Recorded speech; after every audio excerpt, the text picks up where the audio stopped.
Assalamualaikum warahmatullahi wabarakatuh. Innal hamdalillah nahmaduhu wa nasta'inuhu wa nastaghfiruhu wa na'udzu billahi min shururi anfusina min sayyiati a'malina may yahdihillahu fala mudilla lahu wa man yudlil fala hadiyalah. Asyhadu an la ilaha illallah wahdahu la syarikalah wa asyhadu anna Muhammadan abduhu wa rasuluh la nabiyya ba'dah.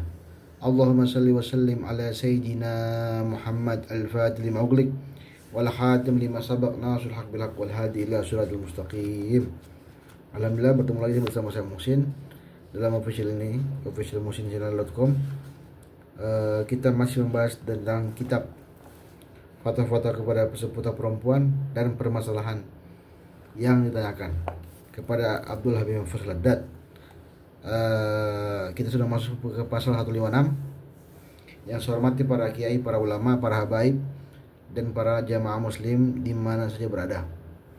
Kita sudah masuk pada bagian berikutnya, sudah bab pasal tentang 156 tentang hukum berpuasa bagi anak perempuan yang sudah balik tapi dia lemah. Nah, ada pertanyaan kepada beliau, apabila anak perempuan yang berusia 9 tahun haid, maka apakah dia wajib berpuasa sedangkan dia lemah badannya? Dia haid sudah 9 tahun, jadi berarti dia sudah 9 tahun, umur 9 tahun dia haid, sedangkan dia kategori masih anak-anak itu. Apakah dia boleh puasa atau tidak? Haid merupakan salah satu tanda balik dengan syarat terjadinya pada usia genap 9 tahun. Jika anak perempuan haid itu ketika berusia 9 tahun kurang 12 hari atau lebih, maka dia tidak disebut haid dan juga bukan tanda balik. Jika dia haid ketika usia genap 9 tahun, artinya pas 9 tahun atau 9 tahun hijriah kurang 12 hari, kurang sedikit, maka dia sudah balik dan wajib berpuasa. Namun jika dia tidak mampu, maka dia boleh tidak puasa dan menggantinya jika sudah mampu. Hal ini sama dengan orang uzur sakit, karena lemahnya badannya, karena tidak terbiasa, akhirnya menyebabkan dia gak biasa puasa, akhirnya dia lemah. Oleh karena itu kategori orang sakit dan dia mengganti puasanya ketika dia sudah mampu puasa. Ini jawaban beliau. Dan jika kelemahannya itu terus menerus berlanjut sampai lama, maka dia boleh menggantinya puasa itu dengan membayar fidyah, seperti hukum orang sakit yang sulit disembuhkan. Wallahu a'lam bishawab. Berikutnya, tobatnya seorang istri yang berbuat keburukan menyakiti hati suami. Ada seorang perempuan yang pernah menyakiti hati suaminya. Apakah Allah mengampuni dosanya? Nah, beliau menjawab, perlakuan buruk seorang perempuan terhadap suaminya adalah kemaksiatan yang besar, karena asyari Allah dan Rasulnya, atau hukum Allah dan Rasulnya telah mengabarkan bahwa jika seorang suami marah kepada istrinya di malam hari, maka malaikat akan melaknatnya sehingga subuh. Ancaman keras seperti itulah berlaku kecuali terhadap dosa besar. Jadi ancaman-ancaman seperti itu menunjukkan bahwa peristiwa itu dosa besar, seperti itu. Adapun terkait pengampunan dosa, maka sungguhnya Allah Maha Pengampun dan Maha Penyayang. Namun hak terhadap sesama manusia membutuhkan pengampunan, maaf, dari pihak yang bersangkutan, maka wajib bagi istri tersebut meminta kerelaan suaminya jika memungkinkan.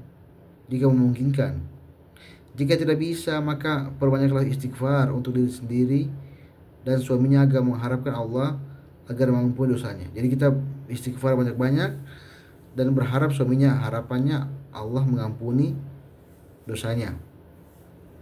Karena syaratnya tobat terhadap hak-hak manusia adalah harus menunaikan hak mereka terlebih dahulu atau meminta kerelaan dari mereka sehingga mereka diberikan kesempatan untuk dimaafkan. Jika misalnya sang suami sudah meninggal, maka tidak ada lagi kecuali berbanyak istighfar dan mohon ampun kepada Allah. Wallahu a'lam bishawab. Hukum melanggar sumpah ini penting.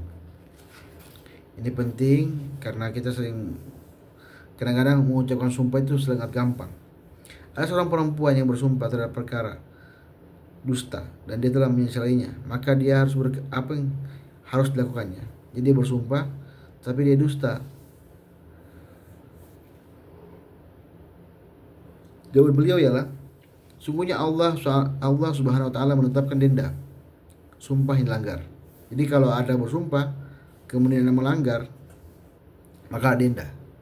Sebagaimana firman Allah mengatakan, Bismillahirrahmanirrahim, La yu'akhidhukumullahu billaghwi fi aymanikum walakin yu'akhidhukum bima aqadtum lal aymana fakaffaratu it'aman asyrati masakina min awsati aw ma tud'imuna ahlikum aw kiswatuhum aw tahriru raqabatin faman lam yajid fasyamu thalathati ayyam dzalika kaffaratu aymanikum idza halaftum wahfazu aymanakum kadzalika yubayyinullahu lakum ayatihi la'allakum tashkurun.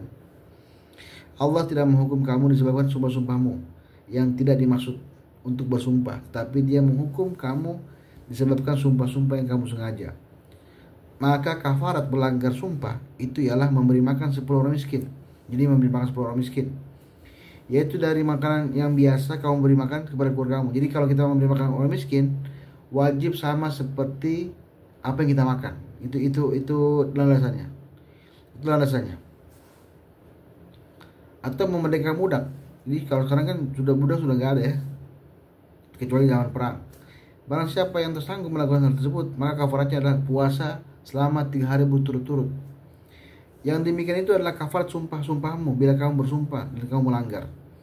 Dan jagalah sumpahmu, dengan demikianlah Allah menerangkan kepadamu hukum-hukumnya agar kamu bersyukur kepadanya. Al-Maidah 89. Kafarat yang terdapat dalam ayat tersebut bila bisa menghapus dosa-dosa sumpah dusta atas nama Allah, dengan syarat tidak ada hak manusia yang harus ditunaikan karena sumpah tersebut. Jika demikian, sumpah itu berkaitan dengan hak orang lain, maka permasalahannya menjadi besar. Sebagaimana Allah berfirman, Bismillahirrahmanirrahim. Bismillahirrahmanirrahim. Innal ladzina yashtaruna bi ahdillahi wa aymanihim thamanan qalilan aw amanan qalilan ulaika la khalaqa lahum fil akhirati wa la yukallimuhumullahu wa la yanzuru ilaihim yawmal qiyamati wa la yuzakkihim wa lahum adzabun alim. Sungguhnya orang-orang yang menukar janjinya Allah dengan Allah dan sumpah-sumpah mereka dengan harga yang sedikit, mereka itu tidak mendapatkan bagian pahala di akhirat. Dan Allah tidak akan berkata-kata dengan mereka dan tidak akan melihat kepada mereka pada hari kiamat, dan tidak pula akan menyucikan mereka. Bagi mereka azab yang pedih. Ali Imran ayat 77. Bahkan di dalam hadis Nabi dikatakan, Man khalafa yaminan kadhibatan liyastaqata'ah biha ma la imril muslim likayru laki Allah wa huwa alaihi ghadbani. Barang siapa yang bersumpah dengan sumpah dusta untuk merampas harta orang muslim, maka dia kelak akan menghadap Allah di mana Allah marah kepadanya. Oleh karena itu, di samping membayar kafarat, dia juga harus mengembalikan hak pemiliknya sehingga bisa menghapuskan dosa besarnya. Jadi di sini digambarkan bahwasanya bersumpah atas nama Allah merupakan, kalau kita melanggar, dosa besar. Bahkan kita harus berpuasa untuk mengganti sumpah tersebut dengan alasan itu sumpah kepada Allah. Dia tiga yang kita bahas, yaitu hukum berpuasa bagi anak perempuan yang sudah balik tapi diremah, tobatnya seorang istri berbuat keburukan atau menyakiti hati suami, dan ketiga, hukum melanggar sumpah seperti apa. Ketiga itu kita bahas hari ini. Alhamdulillah kita sudah mulai habis pembahasannya. Insya Allah kita akan ganti buku nanti. Kita ganti buku dengan buku yang bagus, buku yang lebih bagus lagi, dalam artian yang banyak hukum-hukumnya. Karena ini penting, karena banyak orang itu tidak mengetahui hukum, langsung menjustifikasi sesuatu tanpa mengetahui dalilnya, tanpa mengetahui hukum-hukumnya, seperti itu. Jadi demikianlah apa kita bahas hari ini. Lebih dan kurang saya mohon maaf. Jika Anda suka video ini silahkan like, subscribe, dan sebarkan kepada teman-teman yang lain. Akhirul kalam, wassalamualaikum warahmatullahi wabarakatuh.